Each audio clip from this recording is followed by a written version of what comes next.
Yung mga isdang maliliit na yung kinakain nila, kaya tumatabi sila rito.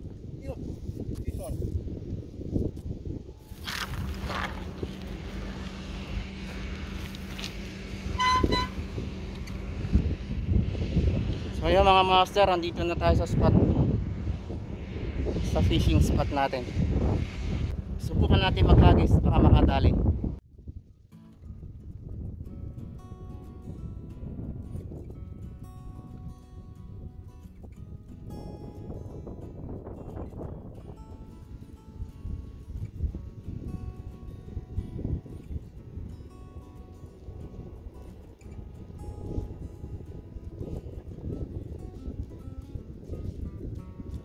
Mabilis nawawala, hindi kasi kawan, pa isa-isa lang nanginginain.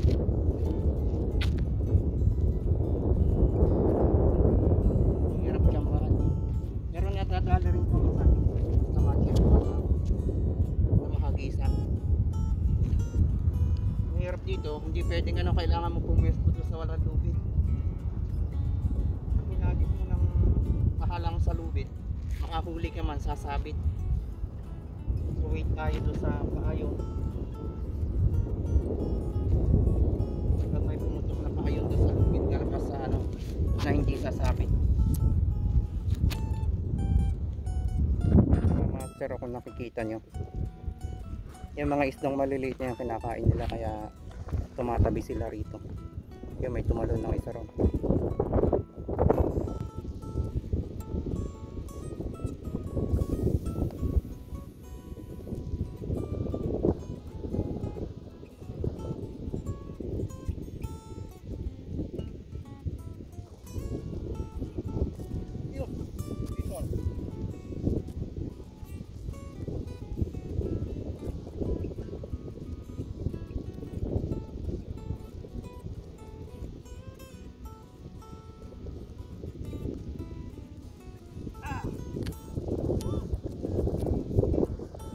Nakapagpakagat din tayo.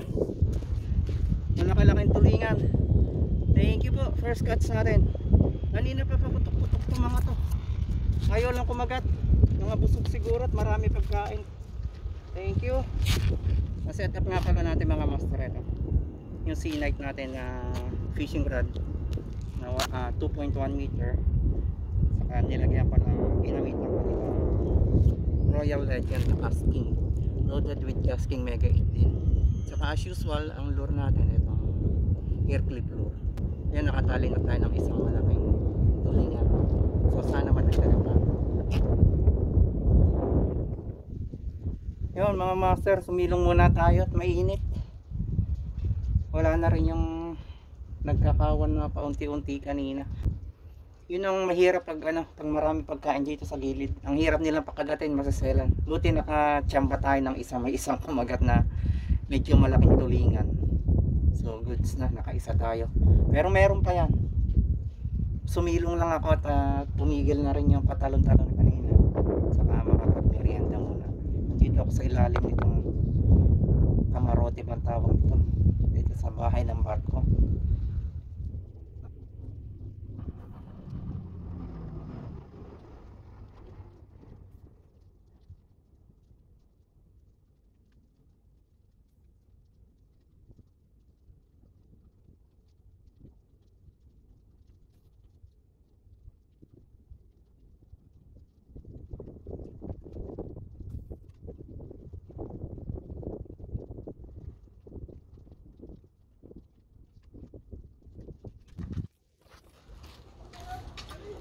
Say, okay.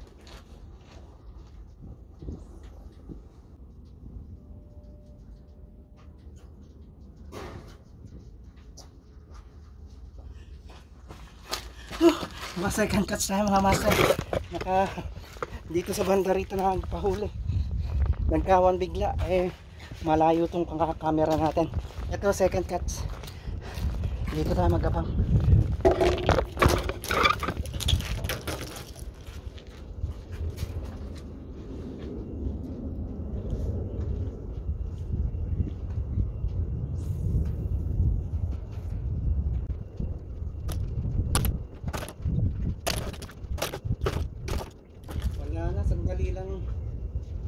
biglang naglabasan dito sa gilid.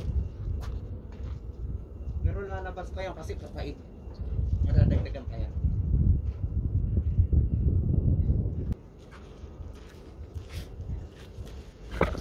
Nandito pa tayo sa taas ng barko mga master.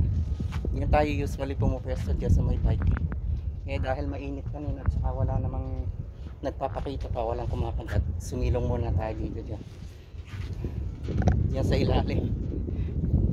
Biglang may nagtawan. Buti na abutan natin. Hindi nga lang na i-video pero goods naman. Yan yung huli natin. Sana mayroon pa. Ang gaganda ng size ng ano mo yung tulingan, ang lalaki. So yun mga master, uwi na tayo. Hapon na. Ang hirap pagdating ng mga tulingan ngayon. Pero at least nakadalawa tayo na siguro yung 2 piraso ay 3 kilo. Mabigat ay malalaki. So maraming salamat po sa muling pagsama sa akin sa isa na namang solo fishing adventure, bike fishing adventure dito sa Malabo, Guinea Equatorial, Africa. Hanggang sa muli po, lagi kayong mag-iingat.